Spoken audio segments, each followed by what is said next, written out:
أشرقت نفسي بنور من فؤادي حينما رددت يا رب العباد وانتشت روحي وصار الدمع يجري يا إلهي خذ بقلبي للرشاد أشرقت نفسي. Bakara suresi tefsiri 247. ayetten başlayıp okuyumuz inşallah. Elhamdülillah ve salatu ve selam ala Resulillah ve ala alihi ve sahbihi ecma'in. Amma ba'd. Tövende diktanlağa İbn Kesir rahimahullah'ın Kur'an-ı Kerim tefsiri Uygurca tercümesi Bakara suresinin 247. ayetinden başlayıp okuyumuz inşallah. Peygamberi ulağa Allah hakikaten sizlarga Talutni padişah qilib avatdi dedi. Ula payg'ambarga e'tiroz bildirib, u qandaqmi bizga padişah bo'ldi? Aramızda padişah avlodlari bo'lganlikdan padişahlıqqa biz uningdan aqliqmiz, biz uningdan haqliqmiz. Onun üstüge onun mal mülki köp bolmagan tursa dedi Peygamber. Allah hakikaten sizlarga padişah qilishqa onu ixtiyor qildi. Onun ilmini ziyade ve bedenini qabil qildi. Allah saltanatni xolagan odamga berdi. Allah'ның fazli kengdir. Onun kimning loyiq bo'lganligini obdan biladi dedi. Yani Yahudiler peygamberden özlerine bir padişah tiklep berişini talep kılganda o peygamber ulağa Talut'nu padişah kılıp tiklep verdi. Talut ulanın askerlerinin içindeki bir kişi bulup ulanın içindeki padişah cemiyetinden emes idi. Asli ulanın içinde padişah Yahuza cemiyetinden bulattı. Şunu ula mundaq dedi. Ula peygamberge itiraz bildirip, o qandaqmı bizge padişah boludu? Aramızda padişah avlatları bolganlıqdan padişahlıqqa biz onundan haqliqmiz. Onun üstüge onun mal mülki köp bolmagan tursa dedi. Yani padişahның mal mülki yok, bir kembağal tursa, bazı alimlar onu kişilerinin öylerine su taşıydıgan suç idi dedi. Ve bazılar o teri aşlaydıgan kişi idi dedi. Bu ulanın özlerinin peygamberlerine karşı çıkanlığı ve onun sözüge kirmegenligidir. Ulanın onunla boysunuşu lazım idi. Şunun bilen peygamber ulağa cevap verip mundaq dedi. Allah hakikaten sizlarga padişah qilishqa onu ixtiyor qildi. Yani Allah Talutni peygamberinglar orqali sizlarga tanladı. Allah onu sizlardan yaxshiroq bilguchidir. Men padişahni öz xohishim bo'yicha turg'izmadim. Balki sizlar mendan bir padişahni talab qilganliginglar uchun Allah meni uni padişah qilishga buyurdi. Onun ilmini ziyade ve bedenini qabil qildi. Yani şunun bilan birga u sizlardan bilimlik, qaddi qomatlik, urushda sizlardan chidamliq ve urush taktikasini sizlardan yaxshiroq biladi. Bu ayetin padişah bolmoqchi bolgan kişinin bilimlik, qaddi qomatlik, irodalik ve kuchlik bo'lishining zarurligi chiqadi. Allah saltanatni xolagan odamga berdi. Yani Allah Teala xolaganni qildigan zot. Bilimlik hem işni hikmet bilen qilguchi ve özünün məxluqatlarına mehri şefqatlik bolganlığı üçün onun qılgan işidin so'roq qilinmaydi. Allah'ның fazli kengdir, onunğa kimning loyiq bo'lganligini obdan biladi dedi. Yani onun merhameti kengri zotdir. O xolagan kişini özünün rahmetiga xos qiladi.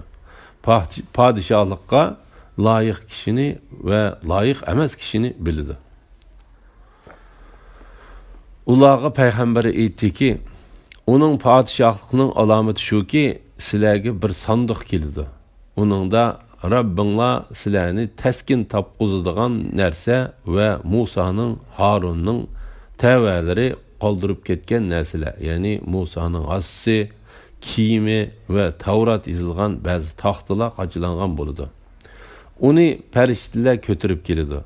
Agar Allohga va oxirat kuniga ishonadigan bo'lsanglar, buningda, ya'ni tabutning nozil bo'linishida Allah'ның Talutni sizlarga podshohlikqa tanlaganligiga albatta sizlar uchun ro'shan alomat bor. Yahudilarga ularning payg'ambari sizlarga Talutning podshoh bo'lishidagi barakatining alomati shuki, Allah Taala sizlardan tortib olingan sanduqni Allah Taalaning sizlarga qaytarib berishidir dedi. Ularga payg'ambari aytdiki, onun padişahlıqının alameti şu ki, sizlərə bir sandıq kelidi. Onun da Rabbinglar sizlərni təskin tapqızıdığan nərsə qaçılanğan boludu. Yani onun da kattılıq və rəhmət vardır. Və Musa'nın, Harun'un təvələri qaldırıb ketken nəsələr, yani Musa'nın assi, kiyimi və Tavrat yazılğan bəzi taxtılar qaçılanğan boludu. Bu ayetning ma'nosi haqida İbn Jarir, İbn Abbas radhiyallohu anhumaning mundaq deganligini rivoyat qiladi. Sanduqda Musa'ning assi va Tavrat taxtalarining parchalari bor edi. Bu ayetning ma'nosi haqida Qatada, Suddi, Rabi' ibn Anas va Ikrima qatorliqlarmu İbn Abbas o'xshash bayon qildi. Va lekin ular u sanduqning ichida Tavratmi bor edi deb qo'shib qo'ydi. Abdurrazak, men Savridin Allah Taala'nın ve Musa'nın, Harun'un təvələri qaldırıb ketken nəslə, yani Musa'nın assi, kiyimi ve Tavrat yazılğan bəzi taxtalar qaçılanğan boludu degan ayetinin ma'nosi haqida so'radim. Savri, olimlardan ularning ichida ma'lum miqdorda taranjibin ve Tavrat taxtalarının parchalari bor edi deydiganlarmi bor? Ularning ichidan hası bilan 2 dana kesh ba idi deydiganlarmi bor dedi. Uni farishtalar ko'tarib keldi. Bu oyatning ma'nosi haqida İbn Jarir, İbn Abbas radhiyallohu anhumaning mundaq deganligini rivoyat qildi. Farishtalar sanduqni osmon bilan zaminning oraliqida ko'tarib, kishilarning ko'z oldida Talutning oldiga qo'ydi. Ondan Yahudilar Şəmuil'nin peyğəmbərligiga işendi və Talutqa boysundi. Əgər Allahqa və axirət günüge işinadigan bolsanglar, bunun da, yani Talutning nazil bo'lishida, Allah'ның Talutni sizlarga padişahlıqqa tayinlaganligiga albatta sizlar uchun ro'shan alomat bor. Yani eğer Allah Taalaga ve ahiret günüge işinadigan bolsanglar, sizlarga elib kelgan payg'ambarligimda ve sizlarni Talutga bo'ysunishga buyurgan buyruqimda mening rostchil ekanligimga alomatlar bor. Talut askarlari bilan Baytul Muqaddasdan ayrilgan chaqda Allah sizlarni bir daryo bilan sinaydi. Kimki onundan içidiken,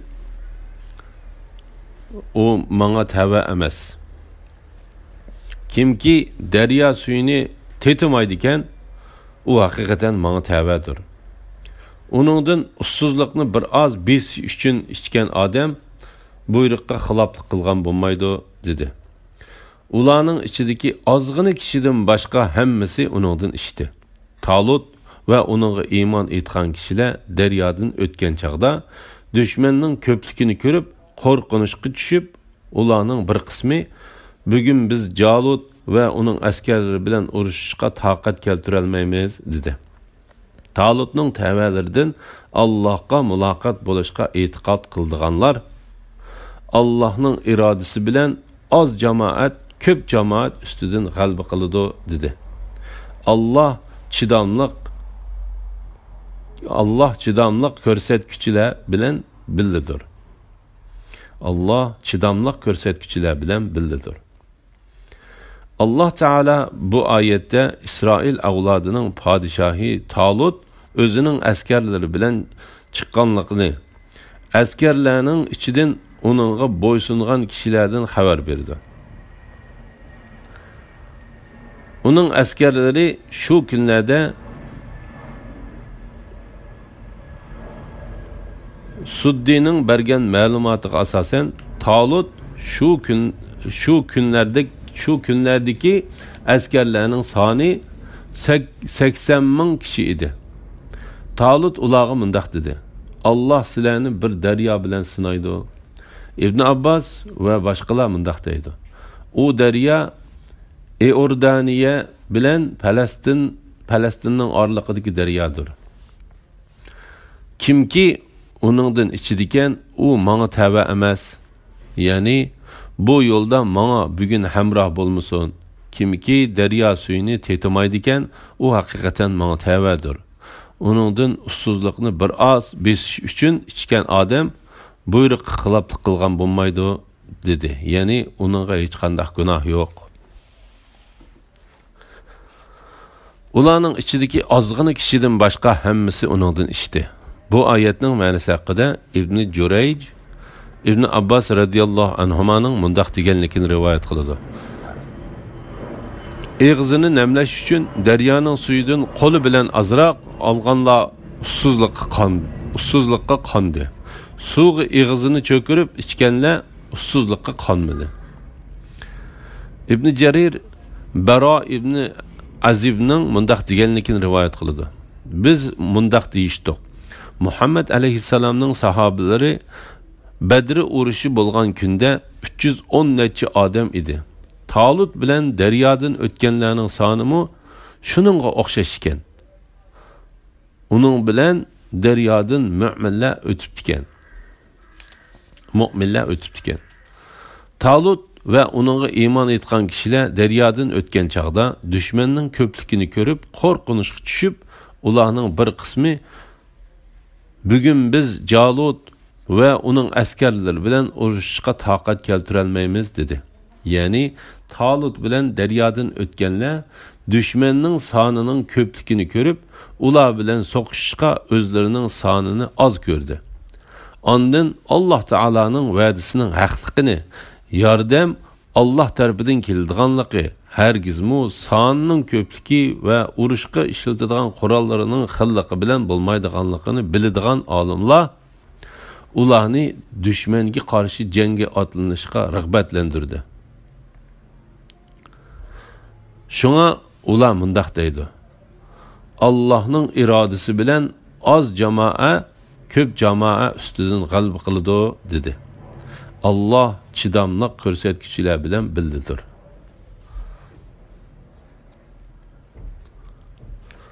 Ular Jalut ve onun askerleri bilen uchrashgan chaqda Rabbimiz qalbimizni chidamliq bilan to'ldirg'in.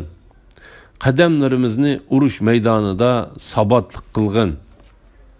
Kafir qavmga qarshi bizga yordam bergin dedi.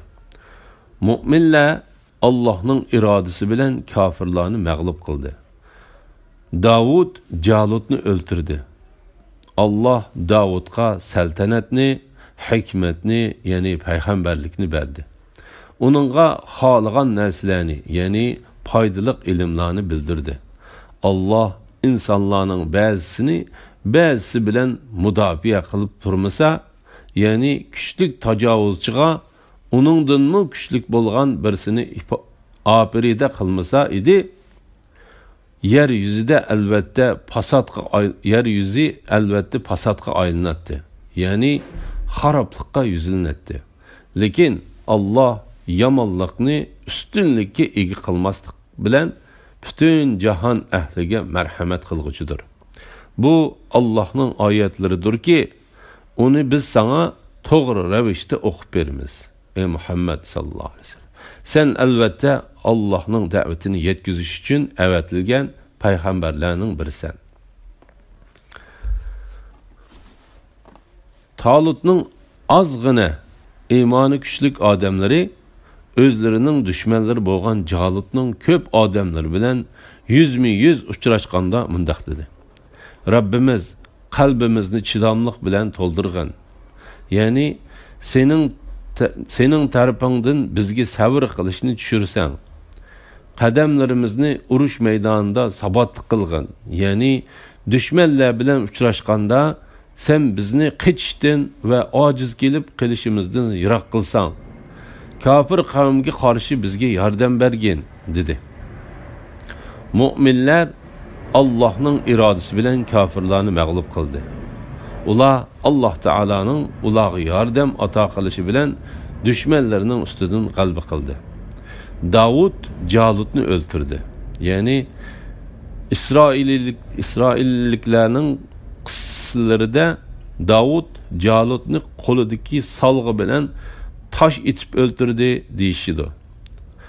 Talut agar Davud Jalutni o'ldirsa, uningga o'zining qizini elib berishni, mol mulkining yerimini bo'lib berishni va o'zining ishiga shirik qilishni va'da qilgan edi. U o'zining va'dasiga vafo qildi. Ondan Alloh taolo Davud alayhissalomga payg'ambarlikni berdi. Podshohlik uningga yetkeldi. Shunga Alloh mundaq deydi. Alloh Davudga saltanatni berdi. Ya'ni Talutning podshohligini Davudga berdi. Hikmatni, ya'ni payg'ambarlikni berdi. Yana Shamuildan keyin payg'ambarlikni Davudga berdi. Uningga xohlagan narsalarni, ya'ni foydali ilmlarni bildirdi. Ya'ni Alloh o'zining payg'ambarligiga xohlagan bilimni xos qildi. Allah insonlarning ba'zisi bilan mudofaa qilib turmasa, ya'ni kuchlik tajovuzchiga uningdanmi kuchlik bo'lgan birsini oprida qilmasa edi, yer yuzi albatta fasodga aylanadi, ya'ni xaroblikqa yuzlanadi. Ya'ni Allah İsrail avlodini Talutning urushi va Davudning botirlik ko'rsatishi bilan qo'g'dimagan bo'lsa, ularning hammasi haqiqatan halok bo'ladi. Shuningga o'xshash Allah ba'zi kishilarni ba'zisi bilan qo'g'dimaydigan bo'lsa, dunyo xaroblikqa aylanib ketgan bo'ladi. Allah bu vaqtda mundaq deydi. Agar Allah insonlarni bir-biriga qarshilik ko'rsatkizmagan bo'lsa, rohiblarning ibodatxonalari, cherkovlar, Yahudilarning ibodatxonalari va Allohning nomi ko'p yodlanadigan masjidlar albatta vayron qilinadi. Lekin Allah yomonlikni ustunlikka ega qilmaslik bilan butun jahon ahliga marhamat qilguchidir. Ya'ni ularning ba'zisi bilan ba'zisini qo'g'daganligi Allah'ның ularga qilgan ne'mati va rahmatidir. Bu Allah'ның oyatlaridir ki, uni biz sana to'g'ri ravishda o'qib beramiz. Ey Muhammad sallallohu alayhi vasallam, sen albatta Allah'ның da'vatini yetkizish uchun avatilgan payg'ambarlarning birisan. Ya'ni bu haqiqatan İsrail avlodining qo'lidagi kitoblarida yozilgan va ular uni aniq biladigan haqiqatdir. Yani şu peygamberlerinin ba'zisini ba'zisidan ustun qildik. Allah ularning ba'zisi, yani Musa aleyhisselam bilan so'zlashdi ve ba'zisining, yani Muhammed aleyhisselamning dardisini yuqori ko'tardi. Maryam o'g'li Isaga o'liklarni terildirish, g'achilarni, baras kesillarni saqaytishga o'xshash ro'shan mo'jizalarni ato qildik. Uni Ruhul Qudus, yani Cibril aleyhisselam bilen güçlendirdik. Eğer Allah xohlagan bo'lsa edi, ulardan keyin kelgan ummatlar ularga ro'shan dalillar kelgandan keyin o'zaro urushmas edi. Lekin ular ixtilof qilishdi. Ba'zisi iymon etdi, ba'zisi kafir bo'ldi. Eğer Allah xohlagan bo'lsa edi, ular o'zaro urushmas edi. Lekin Allah xohlaganini qildi. Ba'zi payg'ambarlarning ba'zisidan ortiq qilinganlik to'g'risida. Allah ba'zi payg'ambarlarni ba'zisidan ortiq qilganligidan xabar berib mundaq deydi. Biz haqiqatan payg'ambarlarning ba'zisidan ustun qildik. Davudga Zaburni ato qildik. Ana shu payg'ambarlarning ba'zisidan ustun qildik.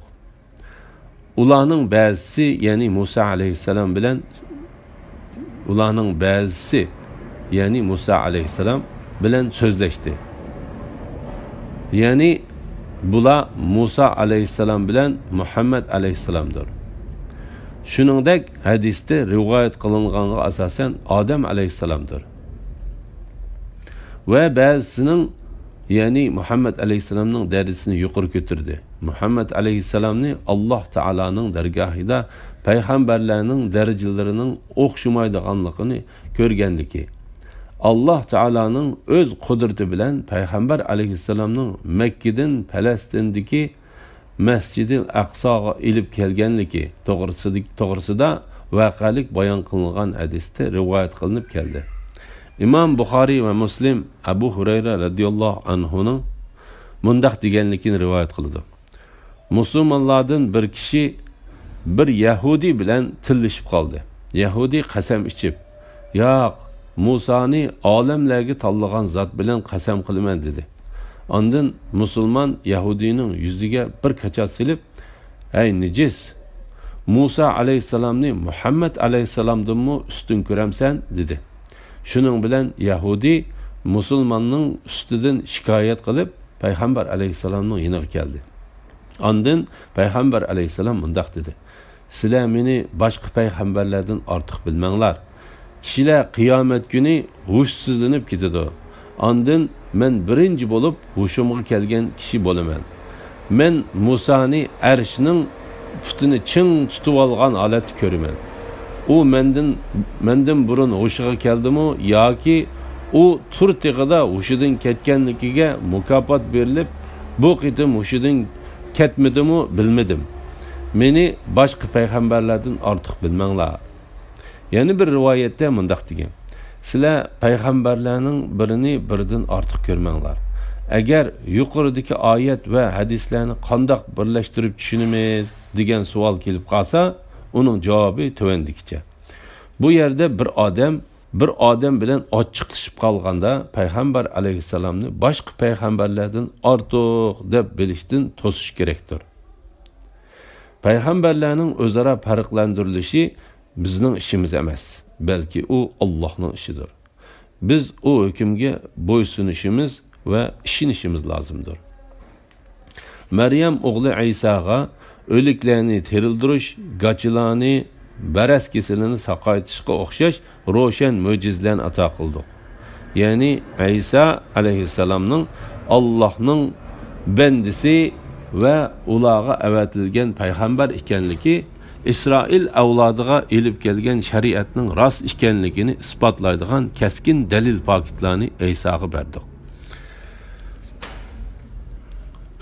Uni Ruhul Quddus, ya'ni Jibril alayhissalom bilan kuchlantirdik.